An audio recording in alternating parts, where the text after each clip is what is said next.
บ่เศร้าเสอะเราบ่เห็นหุ่งเลยบ่เห็นไหมโอ้เนาะพี่น้องเอ้ยพี่น่าสงสารขนาดรถจอดฮะรถกระทำรถกระตามเนาะรถเจ้าเนาะจังได๋ก็เอาบุญเด้อเศร้าเสอะเด้อลูกสาวก็มีบ่เพิ่นบ่ใหญ่เด้อบ่ลูกสาวเอาผัวแล้วเอาพวกหมดแล้ว ลุยแม่เอาเลยเอาเลย นั่งกันนี่ล่ะนั่ง ทานอนทานอนเอาทานอนอันนี้ทานั่งอันนี้นะมีลายทาเนาะตีได้ทายืนก็มีหมดพี่น้องอันไหนใกล้หน่อย รถเจ็บ ย่างเข้าฮะปิ้งเข้าบ่ โอ้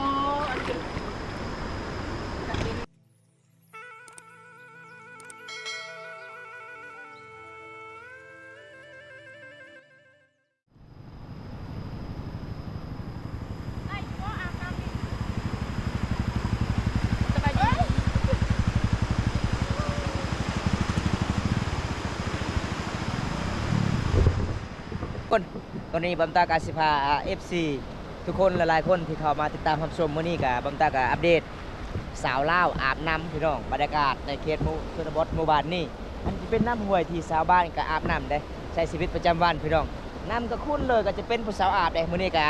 สิได้ทายหรือบ่พี่น้องสาวลาวอาบน้ำพี่น้อง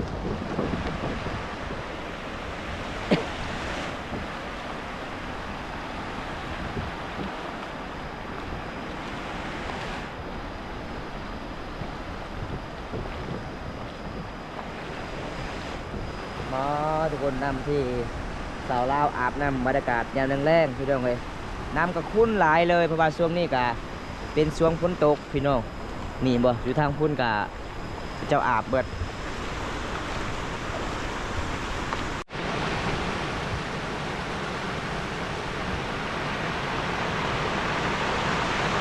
สบายดีผู้สาวสบายดี ไปอาบน้ำบ่โอ้น้ำจุดนี้เป็นน้ำที่ทางสาวหมู่บ้านอาบตลอดเลยบ่พี่น้องเอ้ยน้ำก็คุ้นจะเป็นอาบเนาะเพราะว่าในหมู่บ้านของน้องกับบุมีน้ำอาบพี่น้องมันเป็นน้ำห้วยเด้เพราะว่าช่วงนี้ก็เป็นช่วงฝนตกพี่น้องมื้อนี้มาได้เจอสาวลาวอาบน้ำสบายดีจ้าสบายดีปลา ยังยัง อาบน้ำบ่น้องนี่หายังน้องโอ้ยบ่มียาสีฟันบ่หรือว่าจังไดบ่มีสบู่สบู่กับบ่ โอ้มีแต่แพบอย่างเดียวเลยบ่เจ้าใส่บ่ แบบเนาะ โอ้พี่น้องเป็นหยังคือบ่มีสบู่น้องบ่มีเงินซื้อบ่หรือว่าจังไดบ่มีเงินซื้อบ่น้องโอ้บ่มีเงินซื้อพี่น้องเอ้ย เวลาน้องไปอาบกับแบบนี้เหรอ ไม่มีแล้ว คุณใส่สบู่เลยป่ะ บริษัทสบู่ไม่ได้ใส่แค่นี้ มันใส่สบู่ที่สีขาวกว่านี้เนาะ มื้อนี้อ้ายเขาอาบน้ำกันได้บ่ แต่ ได้เนาะนี่เพิ่นว่าได้พี่น้องเอ้ยมื้อนี้ก็ไปเจอสาวลาวอาบน้ำบรรยากาศยามแรงๆพี่น้องนี่อันนี้ก็บ่าวน้อยก็ไปหากินสบายดีไปไสไปตึกเบ็ดบ่ไปตึกเบ็ดบ่โอ้ไปหาปลาพี่น้องอันนี้ก็เด็กน้อยก็เจ้าก็สิไปซิดเบ็ดบรรยากาศยามแรงพุ่นล่ะพี่น้องจุดนี้ก็เป็นจุดที่สาวลาวก็อาบน้ำเห็นบ่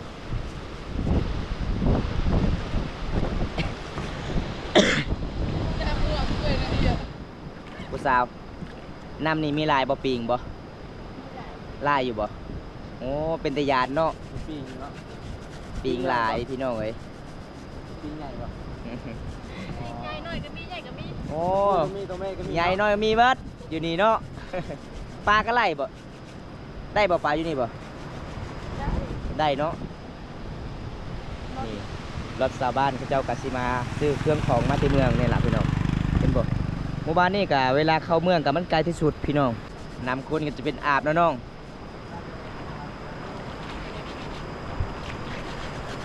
บ่ผู้สาวตอนแรกนี่ผู้สาวไล่คนมาอาบน้ำอยู่นี่บ่โอ้หลายเลยเนาะบ่มีน้ำอาบบ่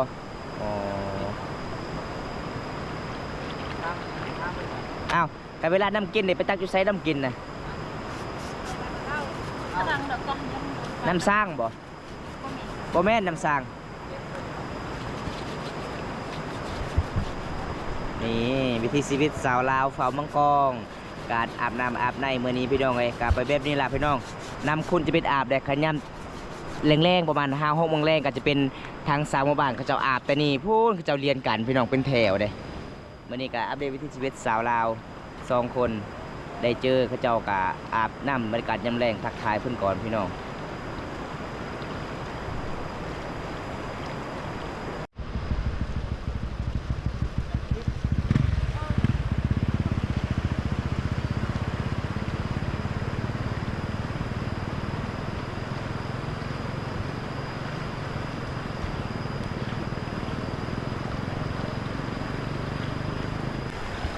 นั่งแบบนี้เลยบ่อาบบ่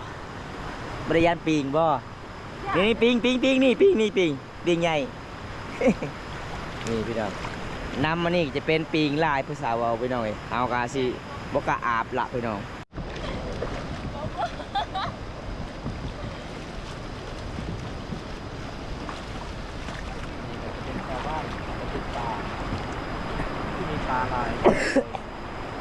บ้านน้อง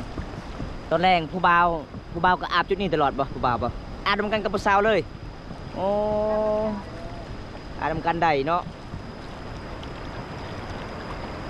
วันนี้ก็อัปเดตวิถีชีวิตสาวลาวฝ่ามังกรอาบน้ำตอนนี้ก็มีผู้สาวมาเขาอาบนำกันได้เนาะได้บ่ ได้ ได้เนาะหมู่บ้านเจ้านี่ผู้สาวกับผู้บ่าวอาบนำกันได้เนาะลดตามลดเลย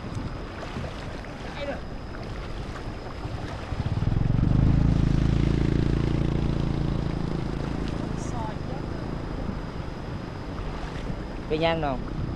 คันบ่นำนี่บ่คันแล้วเนาะนำมันขุ่นเลยเนาะก็เลยคันพี่น้องเลย เป็นยังคอน้องนิ่งแดง นิสัย เอง โอ้ย ทำไมผู้บ่าวดูดเมื่อคืนนี่บ่ ก็มีผู้ บ่มีผู้บ่าว ข้างหลังนี่เด้อ ขันก็เป็น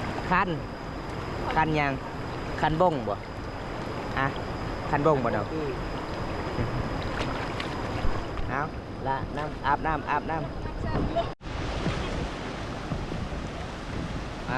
สาวลาวอาบน้ำบรรยากาศยามแรงพี่น้องนี่มื้อนี้อัปเดตวิถีชีวิตสาวลาว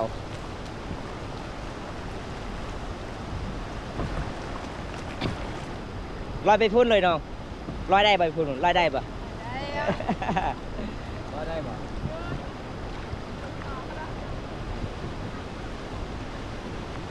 แน่นยัง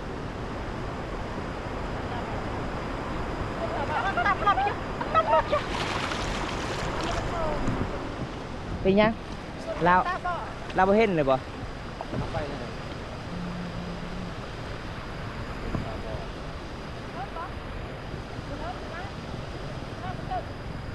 โอ้ยพี่น้องเอ้ยมื้อนี้สาวเซอะเอาบุญนี่ลีพี่น้องบ่สาวเซอะเราบ่เห็นหุ่งเลยบ่ บ่เห็นแน่ โอ้ เนาะ พี่น้องเอ้ยพี่น่าสงสาร ขนาดรถจอด ฮะ รถกระตั้ง รถกระตำ รถกระตามเนาะรถเจ้าเนาะลาวหากันมาแต่ใส่พอ มาไปให้ มาแต่ให้โอ้พี่น้องเอ้ย อ๋อนั่นเอง ลาวบ่มีลูกบ่อ้าวเขาลูกบ่ไปนำ โอ้เป็นน่าสงสารเลยพี่น้อง สาว จะได้ก็เอาบุญเด้อสาวเสอะเด้อลูกสาวก็มีบ่เพิ่นบ่ใหญ่เด้อบ่ลูกสาว เอาหัวเลย อ่ะเพิ่มหมดแล้ว มีแต่ไอ้ เป็นยังน้อย มีแต่ไอ้แม่กับไอ้พ่ออยู่เฮือนแล้วก็ลูกยังน้อยอีกโอ้ มีแล้วได้จ้ะมีแล้วได้จ้ะ ใช่ขนาดมัน โอ้ยพี่น้องเอ้ยเป็นตาไอ้ต้นอีฟอเลยมื้อนี้บุญอีหลีเจอสาวเสอะคนงามคนใจดีพี่น้องเพิ่นก็เอาบุญพี่น้องมาซอยคนที่บ่เห็นหูตาเลยพี่น้องเรียกว่าไอ้พ่อก็เป็นตาบอดพี่น้องเป็นน่าสงสารเลยพี่น้องเอ้ยคือลาวไปใดแต่ให้ระยะแบบนี้หรือบ่ ไปงมน้ำมัน โอ้ข่อยงมในนั่นบ่อยพ่อโอ้พี่น้องเอ้ยนี่อีพ่อ ขอบใจ บอกพี่น้อง ทำดีสำหรับไอ้มันคนเอาดีแชร์ให้เป็นอยู่เป็นไง พ ยางได้บ่พ่อเมื่อใดบ่ ได้เนาะ ได้เนาะโอ้นี่ล่ะพี่น้องอีฟอตาบอดบ่เห็นหยังเลยพี่น้องเวลาเจ้าเมื่อที่ให้นี่เจ้าก็ค่อยงมแบบนี้เลยบ่พ่อ เจ้า โอ้บ่เห็นหยังเลยบ่พ่อ บ่เห็นหยังเลยถ้าหมดบ้าน โอ้ นี่ก็ยังตาเขาว่ายังอันนี้ปี2011อันนี้ปี2003 โอ้โอ้พี่น้องไปตายต้นนี้พอเลยพี่น้องเอ้ย ก็เลย เกิด บอด ปี2011 อืม เดือนชี ตาบอดหมดสองข้างเลยเนาะ หมดช่องข้างนั่นแหละอันนี้ก็บ่เห็นหง บ่ได้ปัวเลยบ่พ่อปุ๊ โอ้ไปฮอดเวียดนามฮอดสวรรค์เขาไป ก็ยังบ่ดีเนาะ โอ้กลัวบ่ได้ ตอนนี้พ่อพ่อเมื่อใดบ่ตอนนี้บ่ เมื่อใด เมื่อใดบ่ โอ้ไปนี่แหละ โอ้โดย ดู เอาไอ้พ่อเด้อสิให้พ่อซื้อปิ้งนัวเด้อพ่อเด้อ ครับ เอาเงินนี่ ใจ พ่อ ใจ เอา โยให้บุญให้เงิน โดยโดยจะได้กะให้พ่อเดินทางปลอดภัยได้อพ่อเด้อขอให้พ่อสุขภาพแข็งแรงเด้อพ่อเด้อโอ้ยพี่น้องเป็นตายต้นนี้พอเลย ไว้พ่อคันนี้พ่อไปให้แต่ละเทื่อนี่มีลูกไปนำบ่ บ่ลูกก็จักอยู่ใช่ช่องคนคนหนึ่ง18คนหนึ่ง16 ปี โอ้ มีแต่ผู้ชายมัดลูกบ่ ผู้ช่องได้ผัว โอ้ ไว้ผัวคนหนึ่งตายแล้วมีแต่เลี้ยงลูกเลี้ยงหลาน โดยอีแม่ก็อองไห้บ่มื้อนี้บ่อยพ่อ เราก็ทำงาน ไปเฮ็ดงานแล้วไปรับจ้าง รับจ้าง รับจ้างอยู่ไส อยู่บ้านนี่แหละ อ๋อ ปลูกอันนั้นน่ะปลูกมันต้นอยาก อ๋อ ชื่อเขา โด ชื่อเป็นนัว โด เอาเชียร์ยาอยู่ให้ โดย อันนี้ลูกว่าให้อีกเด้อ จ้า นี่นะ เอาเงินนี่บ่ว่างเฮ็ดบุญนำให้พ่อเด้อพ่อเด้อ ขอเด้อ เพราะว่าเฮาก็บ่มีหยังล่ะเห็นนี่พ่อย่างแต่พุ่นตามรถสาวเซอะก็เลยก็เลยถามสาวเซอะว่าเป็นหยังไอ้พ่อมาแต่ให้ตาบ่เห็นหุงหยังเลยโอ้ยพี่น้องเอ้ย หมด10 ปี2011เดือนชีตก15 ปีนั่นแหละ โอ้พี่น้ ก็ อง คือเกิดมาแต่ทมิดเหมือนแจ้งหน่อยพอเนาะ โอ้เจ๋งพุ่นอยู่เวียดนามไปขายไม้ขยุง โอ้ ตะกี้นะ โอ้ ตื่นลูกอันนั้นกับบ่ฮงเลย โอ้ เขาห้องหมอเวียดนามเลยเขา โอ้โดย กินยากันมันดี โดย ฮอดเวียดนามกับบ่ฮงเอ็ดเขาไปรับ โดยเอาจังได๋ก็เมื่อให้พอเด้อจังได๋ก็ให้มันเมื่อฮอดซานได้พอเด้อ โดยเอาอยู่ดีมีแห้งพอ เป็นไงอะ เอาไปพอไปกลับบ้านละนี่หลายพี่น้องเอ้ยบังเอิญนี่พอโอ้ยเป็นน่าสงสารเกือบก็บ่มีพี่น้อง ใส่เกิบก็ลงทาง ลงทางเนาะโอ้คำบ่ใส่เกือบเจออยู่ทางไว้พ่อโอ้ยพี่น้องเอ้ย ใส่เกิดบ่ลงทาง ข้าวกินก็บ่มีพี่น้องโอ้ยเป็นน่าสงสารก็เลยเฮากับบ่วงการมาทำบุญให้พ่อพี่น้องคนละ10-20,000กีบล่ะพี่น้องให้พ่อซื้อพริกนัวเกลือล่ะพี่น้องเอ้ยเอาแล้วไอ้พ่อไปบ่ถึกทางเลยพี่น้องเห็นบ่อีพอบ่ถึกทางเด้อจะไปนี่เด้อไปทางนี้เออเจ้าน้อยเจ้าสิตำลักอีก นั่นฮะ ลักทางนั้นเห็นบ่แม่นแล้วนี่เห็นบ่พี่น้องคำว่าผมตาบ่ได้บอกเพิ่นก็สิตำได้ทางนี้เลยมันสิเป็นหลักเลยพี่น้องเป็นตาไอ้ต้นนี้ฝอเลยพี่น้องเพราะว่าหมู่บ้านกับไกลสิฮอดแล้วประมาณยั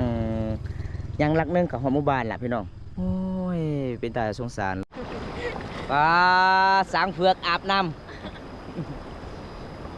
บ่ยันปิงบ่บ่แม่นปิงเข้าเลยบ่คืออยู่ใส่ม้อยเลยพี่น้องนี่เพิ่นก็สิอาบน้ำบรรยากาศยามแลงเซาเซอะเป็นน่าสงสารน้อยไอ้พ่อคนหนึงเนาะอยู่เฮือนลาวก็มีข้าวกินบ่ บ่มี บ่มีเลยเฮือนอยู่ก็มีบ่ใหญ่บ่เฮือนลาวใหญ่อยู่บ่โอ้แต่ข้าวกินบ่มีเลยเนาะเป็นน่าสงสาร เพื่อนเก่าๆนะ เฮือนเก่าๆใกล้บ่กับเฮือนเจ้าบ่ ใส่ไปได้เดือน ไก่ บ่ได้ไกลปานใดบ่เมียลาวก็เท่าเลยบ่อ๋อ บ่เท่าวันนี้ เป็นน่าสงสารเลย กับแม่มุนใส่นะ อ๋อ เป็นน่าสงสารเนาะ เห็นเพิ่นตามรถเจ้าเกือบลมเนาะ โอ้ยพี่น้องเลยนี่เห็นบ่วันนี้สาวลาวก็อาบน้ำบรรยากาศยามแรง เป็นยังไงผู้สาวหนาวเลยบ่ วันนี้หนาวยังฮ้อนคือเก่า ถ้าฮ้อนก็ต้องอาบต่อพี่น้องนี่บ่มื้อนี้โอ้ยบังเอิญได้เจออีพอคนหนึงพี่น้องเป็นน่าสงสารอีพอเลยอีพอก็บ่เห็นตาบ่เห็นหูเฮาก็มาทำบุญพี่น้องกันเซาเซอะเซาเซ็กบ่บอกกันแล้วเลยเฮาบ่รู้จักเลยพี่น้องคือว่าคนตาดีพี่น้องบ่จักว่าอีพ่อก็อยู่บ่ได้พี่น้อง เราได้เข้าลงไปไป เป็นจังได๋ ใส่สบู่เลยบ่ อาบน้ำเลยบ่ ยังไม่ได้ใส่สมุน ยังบ่ใส่สบู่อ้าวอาบแล้วไหมนี่ตอนนี้สาวลาวก็สิอาบน้ำมันโต๊ะตะกี้เหรอ ต่อ เราได้อีกนะมันจัง สาวแซกสาวเซอะ ซื้อเจ้าคือกันเลยเนาะเอิ้นจนลงซื้อพี่น้องเอ้ย มา4คนเนาะ4คนมา บ่สาวเซอะอยู่เฮือนลาวบ่มีไผซอยเลยบ่ บ่มีเลยยูทูบเบอร์ก็บ่มีไผเลยบ่มาซอยบ่โอ้ยพี่น้องไปได้ตัวนี้พอเลยเนาะจะหน่อยบอกเฮาเด้อเฮาก็ไปยิ้มยามให้พอจะหน่อยเด้อว่าเพื่อนลาวอยู่ไสเพราะว่าเฮาก็บ่ฮู้จักเพื่อนลาวหลังจากที่เฮามาอัปเดตวิถีชีวิตสาวลาวอาบน้ำบรรยากาศยามแลงพร้อมตาก็ไปยิ้มยามให้พอเพิ่นก่อนพี่น้องเอ้ย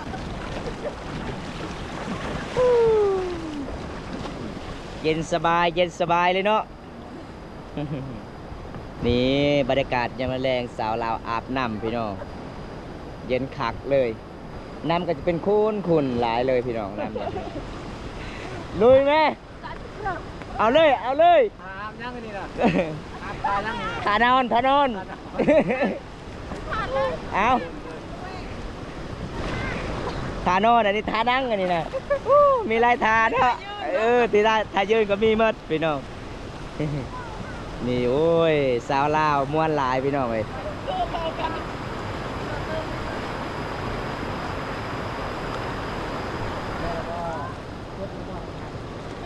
เสร็จแล้ว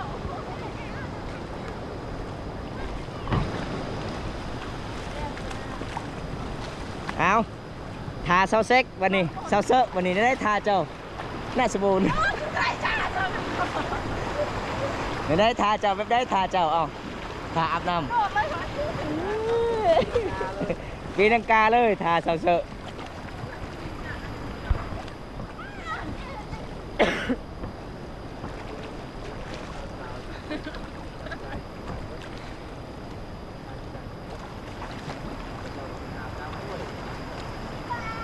ย่ำปีกบ่จะอยู่ดุนบ่เซาเซอะขอยยันปีกได้ข่อยนี่ได้ขอยยันแห้ง รถใกล้มาใกล้หลบหายกิน เมืองไกล